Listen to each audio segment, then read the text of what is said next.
What is up, everybody, and welcome back to a brand new week here on Body Bags. I am the Retro Slasher, your Tuesday reviewer, but today's not a Tuesday, it is actually a Thursday. That means I'm doing a film review for your regular Thursday host. She's still having technical difficulties and whatnot with her internet, so I volunteered myself to do a fill-in review for her in her absence. I know Derek usually does the fill-in reviews, but he's busy with work and whatever. So I told him I'll do it this week. I'll help out, man.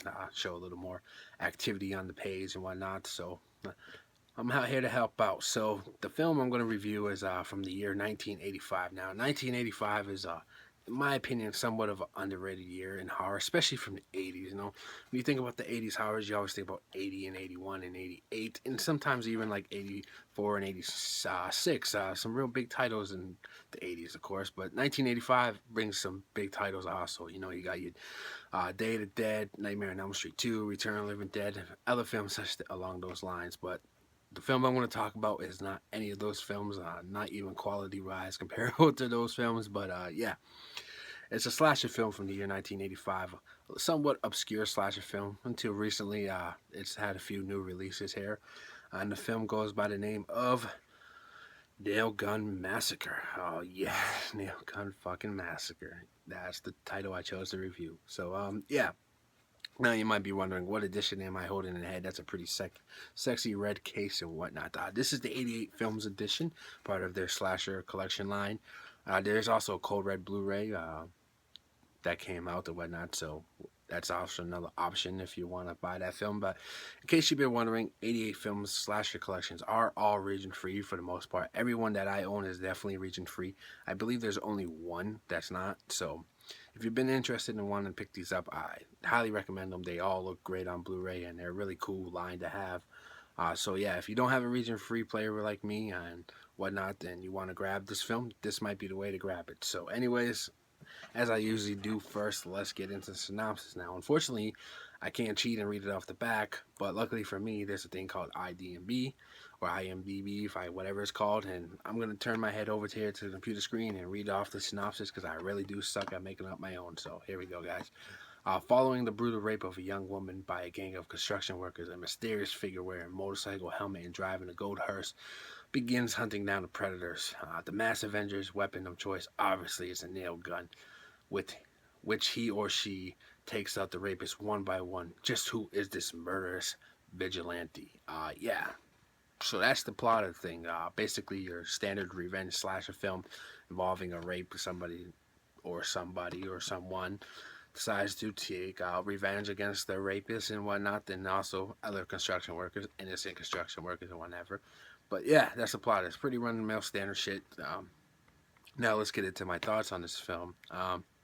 So, first thing I want to point out, man, this film is cheesy as all hell. Just listen to the name of it, Nail Gun Massacre. That's the name of the title. You know what you're getting into when you watch a film called Nail Gun Massacre.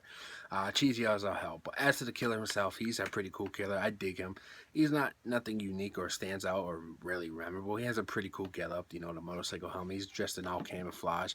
But the weapon is a pretty cool weapon, if you ask me. Now, during this time in the 80s and whatnot, just based on my knowledge of watching these different slasher films from this period.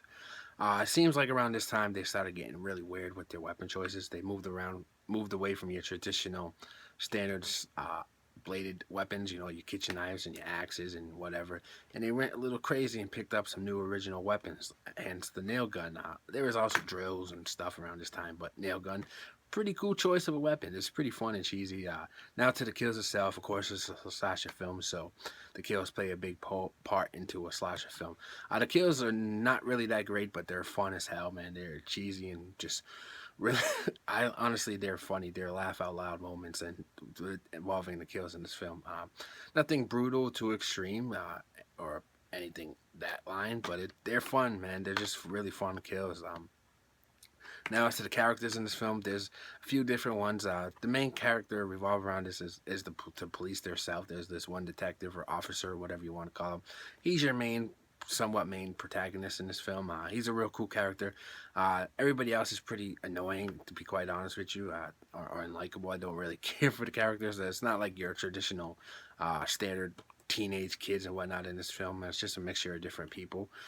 So that's a pretty cool aspect with the characters. There's really no story to them, at least that I gathered from this film. I don't know, don't really care. To be honest with you, that's not the point of this film, anyways.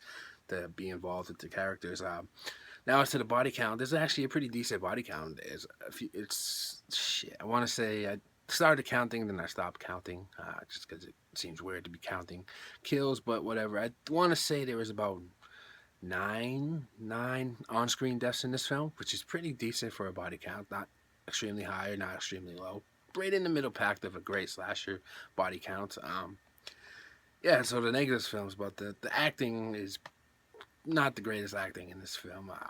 That's all I can say about that. It's 80s cheese, man. It's really low budget shit. So the acting is not that really great. The story and whatnot is okay. You know, it's your standard traditional revenge slasher, but it has a few plot holes, a lot of plot holes actually. It's missing a lot of elements and backstory and whatnot to certain people and whatnot, but it's okay. It's just not a great story all around, but yet again, it's a low budget film, so I wasn't really expecting much. So Nail Gun Massacre, I hit pretty much all the high notes and low notes of this film. If I had to throw a review on this, I'm just going to give a basic 5 out of 10. Now, quality of the film is definitely not a 5. It's probably below that. It's more probably like a 3 or 4.